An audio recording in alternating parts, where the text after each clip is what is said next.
오늘 우리에게 주시는 하나님의 말씀은 디모데후서 4장 9절에서 22절 말씀입니다. 디모데후서 4장 9절에서 22절 말씀 한 절씩 저와 여러분이 교독하도록 하겠습니다. 너는 어서 속히 내게로 오라. 대만은 이 세상을 사랑하여 나를 버리고 데살로니가로 갔고, 그레스게는 갈라디아로, 디도는 달마디아로 갔고, 누가만 나와 함께 있느니라. 네가 올 때에 마가를 데리고 오라. 그가 나의 일에 유익하니라. 두기고는 에베소로 보내었노라. 네가 올 때에 내가 드로아 가보의 집에 둔 겉옷을 가지고 오고, 또 책은 특별히 가죽 종이에 쓴 것을 가져오라. 구리 세공업자 알렉산더가 내게 해를 많이 입혔음에 주께서 그 행한 대로 그에게 갚으시리니, 너도 그를 주의하라. 그가 우리 말을 심히 대적하였느니라. 내가 처음 변명하였을 때 함께한 자가 하나도 없고 다 나를 버렸으나 그들에게 허물을 돌리지 않기를 원하노라. 주께서 내 곁에 서서 나에게 힘을 주심은 나로 말미암아 선포된 말씀이 온전히 전파되어 모든 이방인이 듣게 하려 하심이니, 내가 사자의 입에서 건짐을 받았느니라. 주께서 나를 모든 악한 일에서 건져내시고 또 그의 천국에 들어가도록 구원하시리니, 그에게 영광이 세세 무궁토록 있을지어다. 아멘. 브리스가와 아굴라와 및 오네시보로의 집에 문안하라. 에라스도는 고린도에 머물러 있고 드로비모는 병들어서 밀레도에 두었노니, 너는 겨울 전에 어서 오라. 우블로와 부데와 리노와 글라우디아와 모든 형제가 다 내게 문안하느니라. 나는 주께서 내 심령에 함께 계시기를 바라노니 은혜가 너희와 함께 있을지어다. 아멘. 시인 정호승의 수선화에게라고 하는 시 첫 부분입니다. 울지 마라. 외로우니까 사람이다. 살아간다는 것은 외로움을 견디는 일이다. 공연히 오지 않는 전화를 기다리지 마라. 태어나서 죽을 때까지 사실상 온전히 내 곁을 지키는 사람은 나 자신뿐입니다. 그래서 인생은 외롭다고 하는 것을 모든 사람은 궁극적으로 또 어느 정도는 이해하고 있는 것 같습니다. 사역을 하는 동안 특별히 청년들과 또 캠퍼스에서 전도하고 제자화하는 일은 항상 사람으로 북적거립니다. 외로울 틈이 없는 것 같았고, 그러나 매년 가장 충성스럽고 가장 많은 시간을 보낸 친구들과는 또 여러 모양으로 이별을 경험하게 됩니다.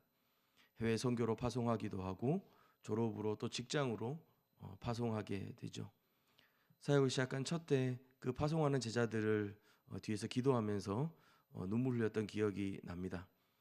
교회에서의 청년 사역도 항상 늘 변하고 있는 청년들의 사회적 또 신체적 성장과 어떤 변화들 속에서 역동적이며 동시에 떠나보냄을 전제해야 합니다. 그래서 좀 외롭다라는 생각들을 종종 하게 됩니다. 위대한 선교사였고 목회자였던 이 바울이 자신의 생애의 마지막 부분을 오늘 본문에 기록하고 있습니다. 그 인생에 있어서도 남겨진 편지들에 있어서도 마지막 시기인데요. 사도행전에는 등장하지 않는 로마 감옥에 갇혔던 그 이후의 전도 여행, 또 그 이후에 로마 지하 감옥에 갇혀 있었던 바울의 모습입니다. 우리가 기억하는 바울의 모습은 힘있고 담대했습니다.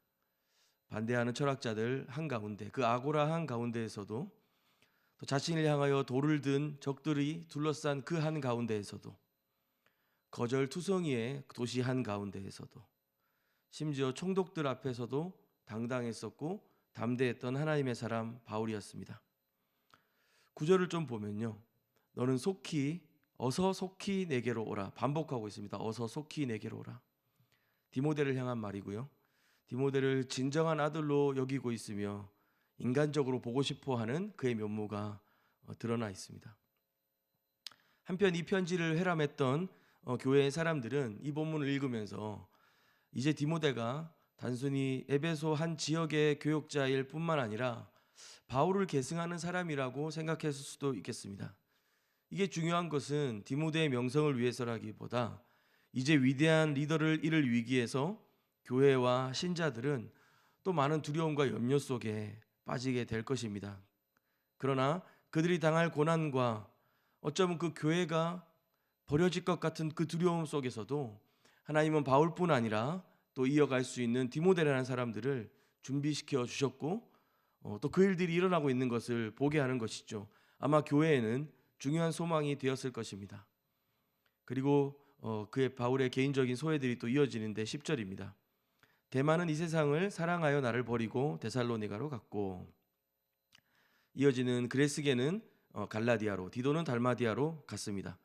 그레스게와 달마디아는 이유를 정확하게 알지는 못하겠습니다. 그러나 데마는 명백하게 바울이 언급하고 있습니다. 이 세상을 사랑하여 바울을 버렸습니다. 여기서 나를 버리고 헬라어 원어에서도 정확하게 포기했다, 내버려뒀다 이런 뜻을 가지고 있습니다. 데마는 이 세상을 사랑하여서 바울을 버리고 떠났습니다. 성공적이었고 지중해 근동 지역 모든 지역에 사실은 바울은 명성뿐 아니라 교회 사역의 성공들, 그 결과들을 낳았습니다. 그러나 그 인생의 마지막 때에 그를 떠나는 사람, 그를 버리고 가는 사람도 여전히 있었다고 하는 사실은 우리가 좀 기억해둬야겠습니다. 11절입니다. 떠난 사람들도 있지만 함께한 사람들도 있었습니다. 누가만 나와 함께 있느니라. 바울의 중요한 동력자 중에 한 사람이었습니다. 누가복음과 사도행전의 저자 그 누가이죠. 아마 바울의 주치 형식으로 그 곁에 계속 있었던 것 같습니다. 그리고 이어서 말합니다. 네가 올 때에 디모데에게 하는 말입니다. 마가를 데리고 오라. 그가 나의 일에 유익하니라. 사실상 이 짧은 언급은 바울을 떠난 사람들의 그 나열과는 달리 또 큰 감동이 됩니다. 마가는 바나바의 조카였고 바울과 바나바의 첫 전도 여행의 동행자였습니다. 쉽지 않은 여정이었습니다. 그 젊었고 어렸던 마가는 호기롭게 함께 출발했지만 금방 포기하고 떠났었습니다. 2차 전도 여행을 준비하면서 바나바는 또 그 마가를 동행하기를 청했지만 바울은 거절했습니다.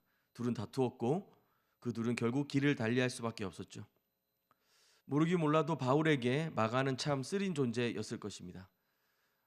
예수님이 떠나신 이후에 성령 강림 사건을 경험했던 그 공간도 마가의 다락방이라고 불립니다. 마가는 그렇게, 그리고 마가 집안은 초대교회에서 유력하고 잘 알려진 집안이었을 것입니다. 그 아들을 거절하며 바울은 하나님의 그 부르심을 따라 계속 걸어가야 했었습니다. 어쩌면 마가 때문에 바울이 비방을 받았을지도 모르겠습니다. 그러나 어떤 과정이었는지 잘 모르겠지만 이제 바울의 인생 마무리 시점에 그 마가를 유익한 자다, 데려오라 라고 말하고 있습니다. 목회자들뿐만 아니라 제자를 낳고 양육하는 일에 부름받은 모든 그리스도인들에게 이보다 감격적인 일이 있을까 싶습니다. 디모데처럼 늘 순전하고 충성스러운 사람도 감사합니다. 가장 힘들 때 곁을 지켜주는 누가와 사역을 믿고 맡길 수 있는 사람들도 감사한 일입니다.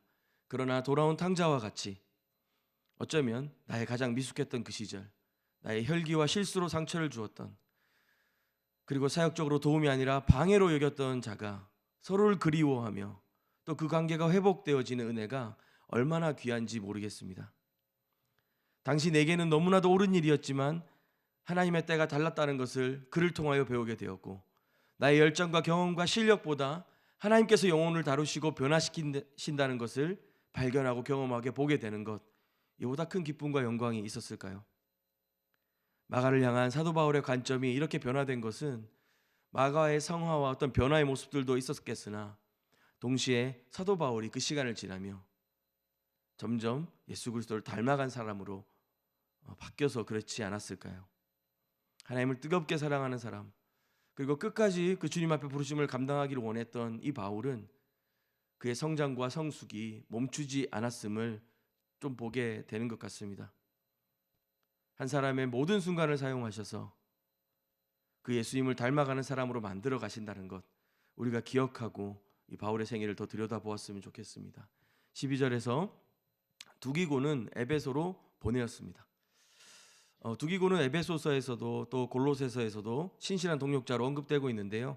여기서 에베소로 보냈다 할 때 보내었다는 아페스텔리아라고 하는 헬라어를 씁니다. 사도를 의미하는 아포스톨로스, 보냄받음 뭐 이런 의미들을 갖고 있는 어근과 같이 하고 있죠. 특별한 사명으로 보내진 것 같습니다. 바울은 지금 갇혀 있고 자신의 몸을 가릴 천 하나 제대로 준비되어 있지 않지만 그는 여전히 하나님 나라의 복음 전파 사역들을 위해서 참여하고 있고 기도하고 있고 사람을 보내는 일을 감당하고 있습니다. 참 개인적이고 솔직한 이야기들입니다. 이제 나이 들고 늙어서 뭐 다 똑같지 뭐 다 외롭지 뭐라고 생각할 수 있지만 이 기쁜 새벽 오늘 이 말씀을 다시 읽는데 잔잔하게 바울의 삶을 이제껏 붙들어 오신 하나님의 은혜가 전해져 오는 것 같았습니다.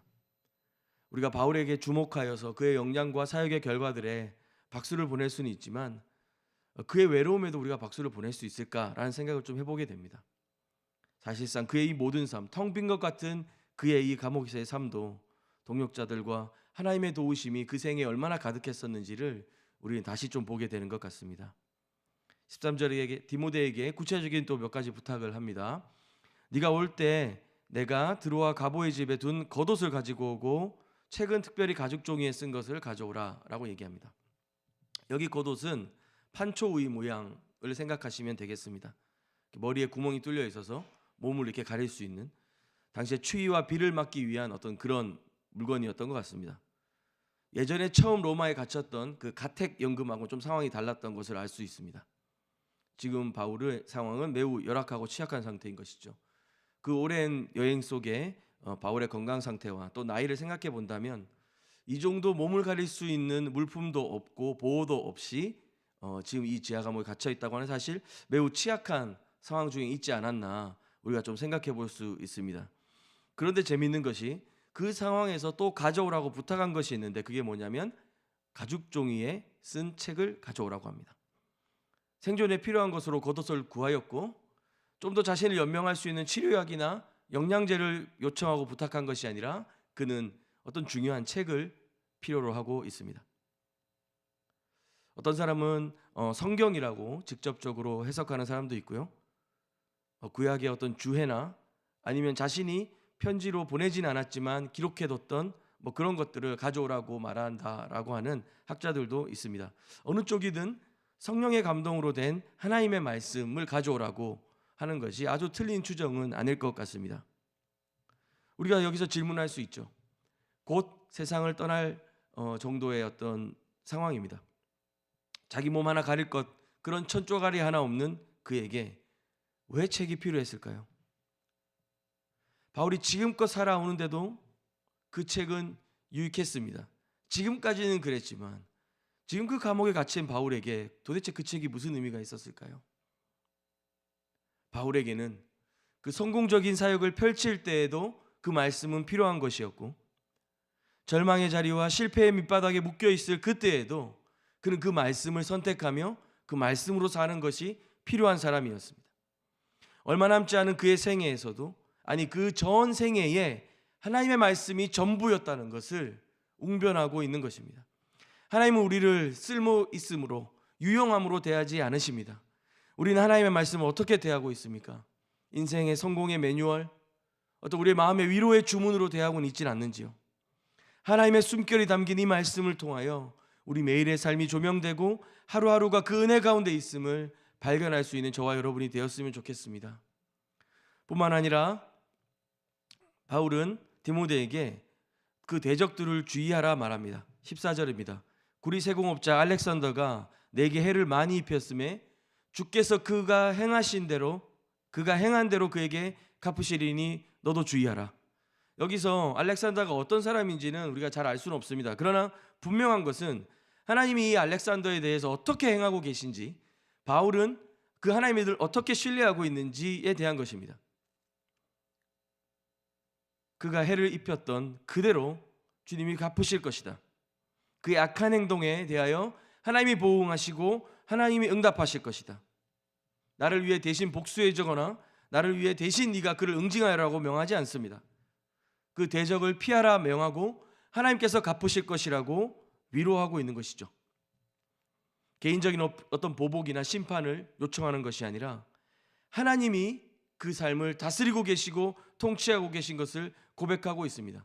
그 개인의 연약함과 그 절망적인 상황에서도 하나님의 위로이지만 그 악한 자들, 그 대적들이 승승장구하는 것 같은 세상 한가운데에서도 하나님이 그대로 보응하실 것이며 우리가 믿는 고백하는 그 하나님이 참 주인이신 것을 고백하고 있는 것입니다. 바울의 이 고백은 재판 속에서 그 자신의 담대함과도 연결됩니다. 16절입니다. 내가 처음 변명할 때에 나와 함께한 자가 하나도 없었고, 아마 로마 재판에는 옆에 증인들을 세우거나 자신을 변론하는 사람들을 대동할 수 있었던 것 같습니다. 하나도 없었다고 말합니다. 그런 사람들이 어떤 상황이었는지요? 나를 버렸다. 다 나를 버렸다고 했습니다. 그들에게 허물을 돌리지 않기를 원하노라. 왜냐하면 주께서 내 곁에 서서 나에게 힘을 주심은 나로 말미암아 선포된 말씀이 온전히 전파되어 모든 이방인이 듣게 하려 하심이니 내가 사자의 입에서 건짐을 받았느니라. 주께서 나를 모든 악한 일에서 건져내시고 또 그의 천국에 들어가도록 구원하시리니 그에게 영광이 세세 무궁토록 있을지어다. 아멘. 바울 곁에서 변호해 주는 사람 하나 없었습니다. 다 떠났습니다. 그러나 주님께서 직접 그 바울 곁에 서서 그를 지키셨고, 그가 이방인의 사도로 처음 부름받았던 그때의 사명을 그 끝까지 완수할 수 있도록 주님이 돌보셨습니다. 사자의 입과 그 재판의 현장에서 바울을 건지셨다고 고백하고 있습니다. 우리가 이 땅을 살아가면서 억울하고 답답한 일이 너무 많습니다. 믿었던 사람들에 대한 상처나 거절들이 많습니다. 사실은 사랑하지 않으면 상처받을 일도 없는 것 같습니다. 교회 안에서도 마찬가지입니다.